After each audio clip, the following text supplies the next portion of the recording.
ഇന്നത്തെ സ്പെഷ്യൽ മോമോസ് ഇല്ലേ, അതാണ്.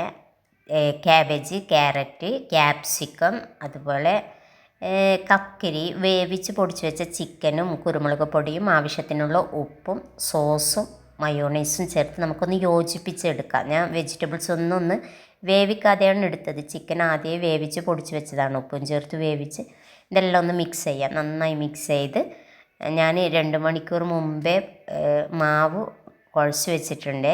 ഈസ്റ്റും പാലും വെള്ളവും ചേർത്ത് കുഴച്ച് വെച്ചത് നന്നായി പൊങ്ങിയിട്ടുണ്ട്. ഒന്ന് പരട്ടിയെടുത്ത് ഞാനൊരു മൂടി വെച്ച് മുറിച്ച് ഈ ഷേപ്പിലാണ് ഉണ്ടാക്കിയിട്ടുള്ളത്.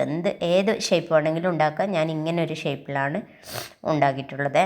മുഴുവനായി ഞാൻ എല്ലാം എടുത്ത് പരട്ടി ഇതേപോലെ ഒരു ഷേപ്പിൽ ഉണ്ടാക്കി വെച്ച് നിരത്തി വെച്ചിട്ടുണ്ട്. നമുക്ക് എണ്ണയിലൊന്ന് വറുത്ത് കോരാം.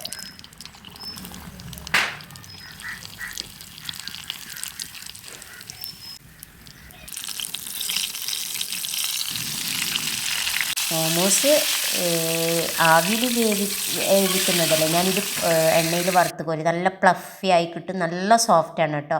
ഉണ്ടാക്കി നോക്കിക്കോ. ആവിയിൽ വേവിച്ചാലും ടേസ്റ്റാണ്, പക്ഷേ ഇങ്ങനെയും നല്ല ടേസ്റ്റാണ്. നല്ല സോഫ്റ്റായി തന്നെ കിട്ടും. അതിൻ്റെ കൂടെ പപ്പായ ജ്യൂസും. ഇതാണ് ഇന്നത്തെ സ്പെഷ്യൽ കേട്ടോ.